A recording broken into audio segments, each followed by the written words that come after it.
time is right at 1 o'clock. I signed up, but I didn't get to speak. I just had something to read. Vice Chairman, I think it'd be appropriate to open up the meeting of our to.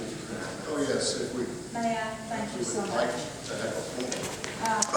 My name is Sheila Kimble, and my granddaughters are the 10th generation of people living right here all that time.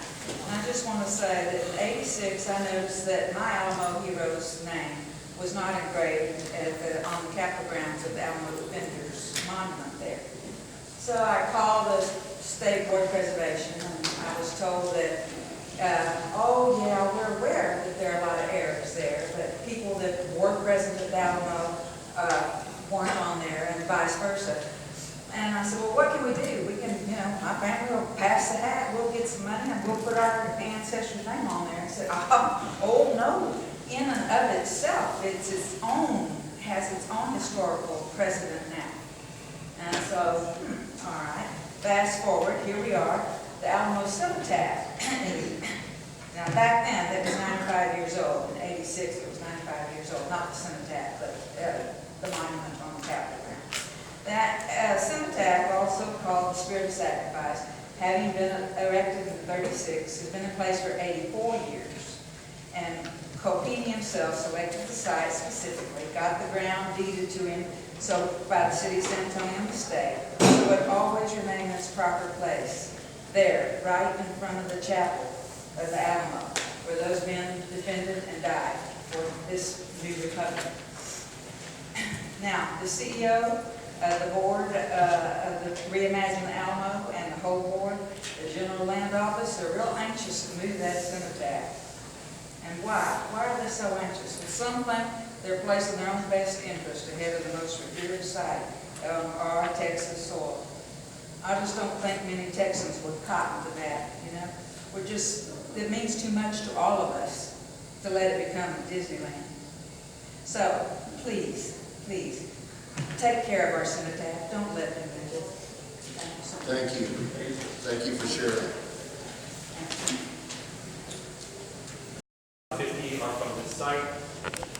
About 47 are designated as Spaniards or Africans, about 97 as mestizos, about 40 some odd are other indigenous groups such as Apaches and Tonkawa, and all the remaining are Toltec and Indians.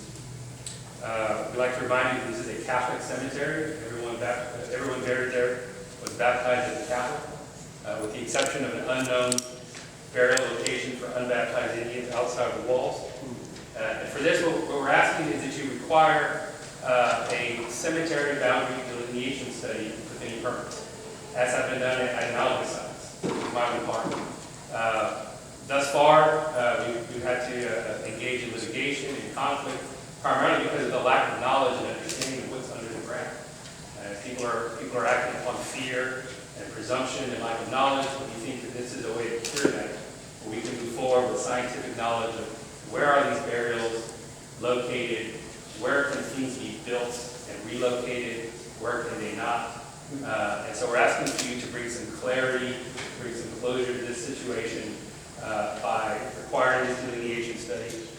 We also want to be on the record that we support DNA testing of human remains that are found. We're working with Texas A&M University, Dr. Olson Toms, about establishing a Toltec and DNA database so that in the future we can match perhaps the lineal descendants. And we also would ask that you require or support the inclusion of the Tonkawa Toltec Nation and the Alamo Defenders Descendants Association on all the advisory committees. 30 seconds, please. Thank you. One of the remaining and prevailing discrimination against Native Americans these days is invisibility. The Alamo Trust assertion that because they have 5 federally recognized tribes, 4 of which are unaffiliated with the site, that somehow represents the Toltec people or the Alamo Defenders descendants is simply untrue. We ask you to give us visibility, give us a seat at the table, as we are at all the other analogous sites. We serve as advisors and in consultation at Milan Park, at Santa Rosa Hospital, and at Maverick Park. Thank you for your time. Thank you very much. Maria Torres on the cemetery issue.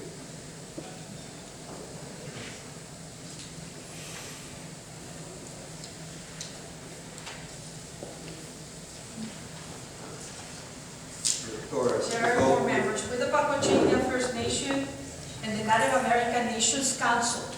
We're calling for, the Alamo is emotional, the Alamo is a burial ground of our people. We're calling for a gathering of nations. And due desecrating, the state failed to us to protect the bushwhacker.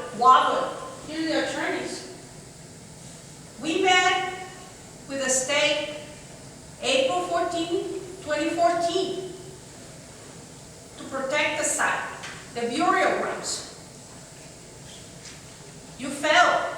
You violate the protocol. We met them. Jerry Patterson, 2014, Chief Davis. We are part of the Kadadaya as well. So again, I will have a choice and probably submit a writ of mandamus, 2 pages, with a letter to President Trump to stop this wacko push. That's why you the state, the 4 attorneys are here. You're so disrespectful to us. We cried out right now. Do you think of the votes of our people are shatter votes? Last year, I attended a national NIAPRA, 2 days, to the computer, because sometimes you cannot travel. This is the worst state, 3,600. Our people are in boxes. What did the Lori Anderson say yesterday? The troll. Shame on her. They need the artifacts and all the remains in boxes. I don't trust. What did they have there? Negro LLC, Donald McDonald making what? 2,400 a day? What, over $500,000? Ms. Torres? Which is legal. One But minute. again, Mr. No, you have desecrated. This is desecration. The state is desecrating. It's Indian babies.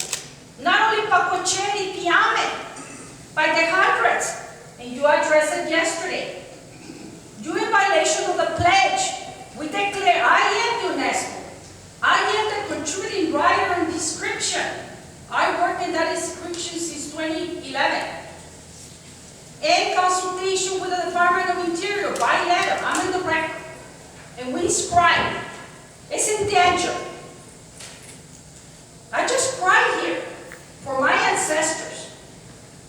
You don't cry for the site when you enter there? We can go and put teepees. And we're going to put teepees. Hunger strike. You cannot put those balls over our people. Hundreds of babies die there. Ms. That's Torres. manifest destiny. The doctrine of discovery. Ms. Torres, thank you. And again, Gordon, shame on you. Ma'am. By no means litigation. All of this is illegal. That's it. Illegal. You think you're going to intimidate us? When you broke the law, you promised us that you will protect the site? Thank you for being here. No, I'm sorry. Jerry Patterson. Shame, don't. Move out of here. We are, You retired and don't be all. going. You We're gonna threatened go- us. We are going You into it. chance at the burial ground. How can you do that for profit? Young lady, That's that's, what the manager said. that's Fully. it. It's an asset. The cemetery. And the cenotaph is protected under 2 ordinances. 2 violations. 97945 and OH That's. 197. We are going Shame on you. into You the executive Secretary San Jose. We ain't very dear. With your company, Mr. No. You The need to executive resign. session, the room You will be think you cleared. intimidate us with your millions? You are finished You are ashamed. for a lot of things. You are ashamed. Thank you. What are the other? Enough is enough. When we come back, we will You go into respect your executive session. Torres. You laughed about it yesterday with a bell showing the boats. You don't do that. Don Dixon.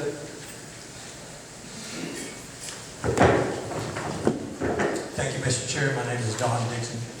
As all of us know, there's no important buildings or historical issue in Texas more important than the Alamo.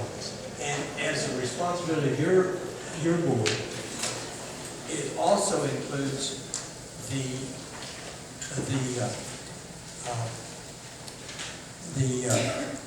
road that goes in front of the Alamo, the Old Spanish Trail. That is a 300-year-old road that connects the Alamo, the Missions, and now the Nacogdoches. Now, this reimagining plan calls for the closing of that street and other streets around the Alamo. This is problematic. The daughters would never approve this. They tried this in '94, and they had to hire one Sam Dipple in order to get it pushed back, because they said visibility and access is imperative for the Alamo, because that's the way we depend on getting our money. So, as you know, there's a lot of visibility and access is imperative for any type of building like this. So you have to have it. Another issue is this reimagining plan wants to close Alamo Plaza and turn it into something else. That's problematic. The daughters would never approve this either. There's a deed that said that the Catholic Church gave to the city of San Antonio when they sold that property, and it had restrictions that it would always be an open public space. Not just in the nighttime, not just in the daytime, but always be an open public space. So this is problematic. So this reimagining plan, you need to knock it down.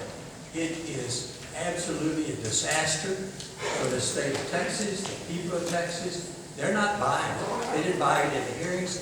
And please, when you get these requests from the GLO and this foundation to do all this reimagining stuff, knock it down, because you're going to protect the people of Texas and the Alamo and our great heritage of that Alamo that shows our liberty and freedom that those people fought for. Thank you so much. I want you to really pay attention to this, because it's important.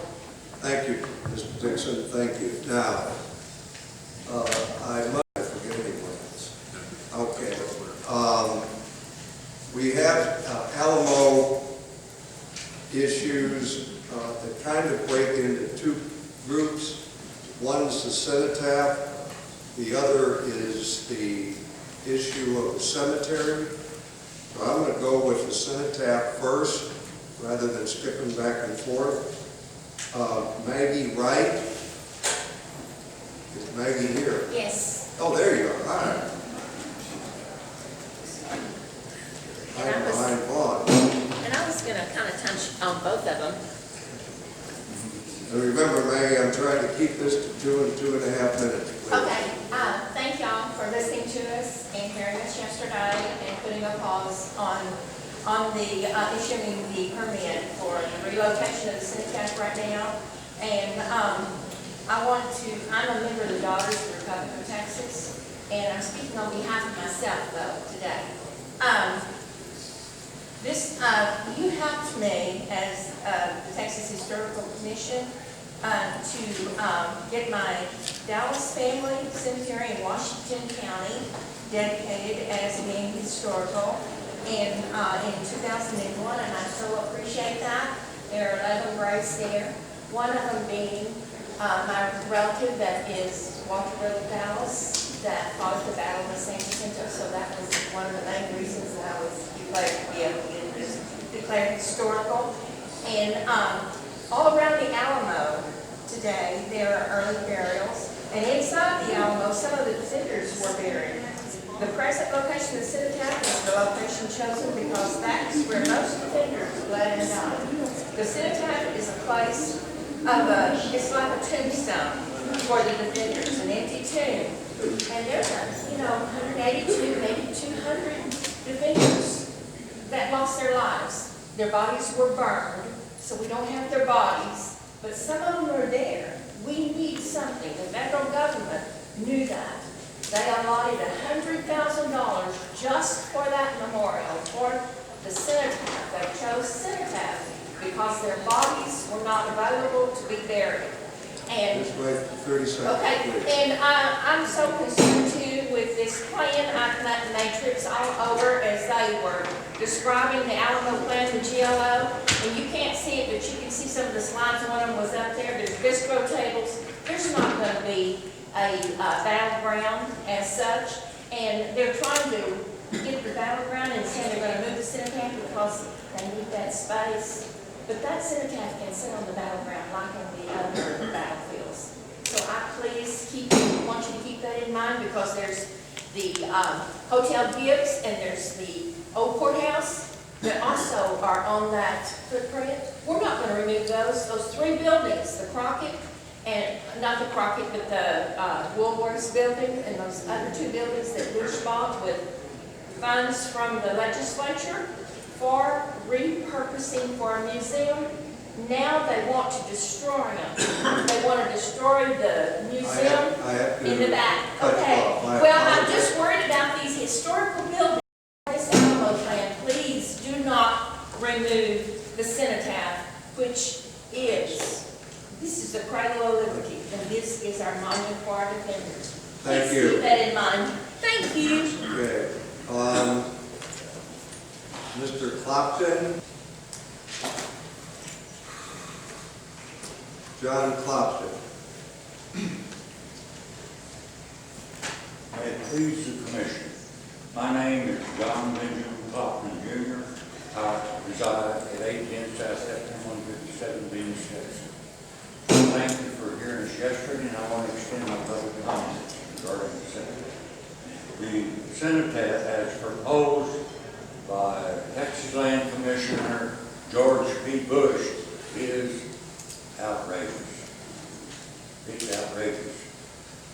I learned in law school that it's very difficult in the law to move, relocate a historical buildings or structure. This is a structure also. It's just very difficult. And that's predicated, and also, I can't find a good reason for moving it in the first place. Okay, the law, the Texas Administrative Code, Title 13, Part 2, Chapter 26, Subchapter D, Rule 26.22 states, all work done on historic buildings or structures and their sites will be reviewed and issued permits when appropriate in accordance with one of the following permit categories. And the category that I'm using is number 7, paragraph 7. Relocation permit. Under most circumstances, a permit to relocate a building or structure from its original site will not be issued unless the Commission has been satisfied that there is a real need and unavoidable threat to the building or structure on its original site. Thank you for your attention. Thank you, Mr. Clopton.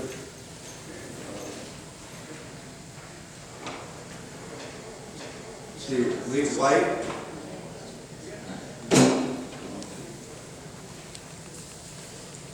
Ms. White has a hand for everyone. Number 2.5 minutes, please. Mine's very fast, sir. Good morning. Lee White, President of the Alamo Defender Descendants Association. I'm requesting your help today. Number 1, DNA testing on all viable human remains at the Alamo. Number 2, the ADDA be allowed to perform a short prayer over the recently discovered coffin inside the Alamo, which we believe, through archival research, to be an Alamo Defender and be present when human remains are unearthed. It's my understanding 2 adult male skeletons were recovered from the LaBelle shipwreck. Massively parallel sequencing, comprehensive genetic testing yielded biographic ancestry, as we heard a few minutes ago. That cost, I think, is somewhere around $10,000. If we can do this for a French ship, surely we can do this for the Alamo. The 2 large femur bones found in a coffin inside the Alamo may very well be those of my 5th great grandfather who lived only 30 miles from this hotel. Santa Anna tried to deny the descendants a grave upon which to mourn when he stacked and burned most of the bodies. Please help right this wrong. Don't close the door on knowledge. DNA tests bring closure to the family. As William Barrett Travis said, if they overpower us, we fall a sacrifice at the shrine of our country, and we hope posterity in our country will do our memory justice. Ladies and gentlemen, the Alamo Defender's legacy rests in your hands. Thank you. Thank you.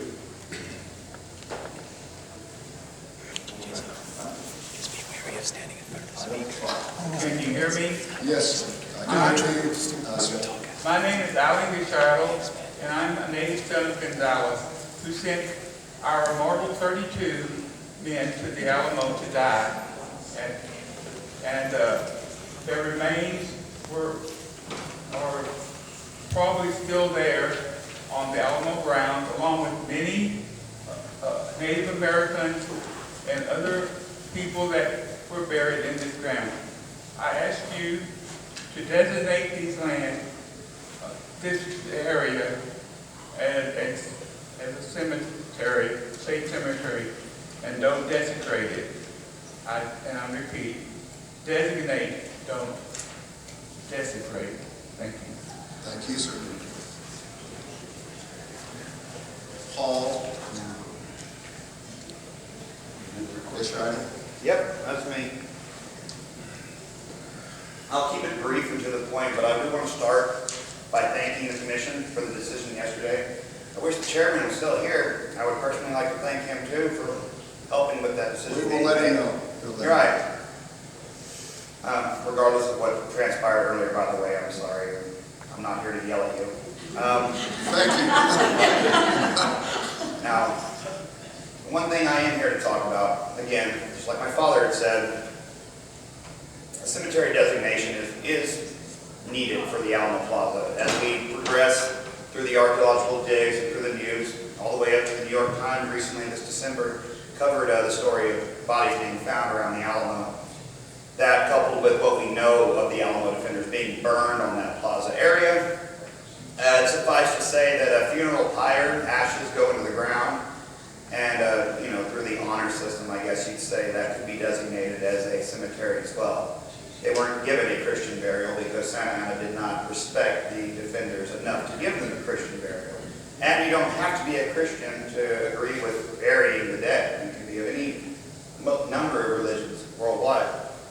Unless, of course, you're in Nepal and you let the buzzards take care of it. Or is it Tibet? I always get that one mixed up, and I don't mean any offense by it. Furthermore, the cenotaph. The cenotaph is very near and dear to many Texans and many Alamo descendants, as well as many native San Antonians that drive by it every day, people who come from all walks of life, all across the nation, all across the state. They usually remember both the shrine, the church, and the cenotaph, and right where it is. And right now, we do enjoy the luxury still of being able to drive by the Alamo and just see it if we have a busier day in San Antonio than time will allow to get out of our cars and go pay our due respects. So to keep it where it is, I think that's exactly the plan that the commission should very seriously consider. It does need to be repaired, and sadly that is, again, the fault of the San Antonio City Council. For 80 years, it seems, have just neglected the gift given. I would just like to finish by saying again, thank you for the delay.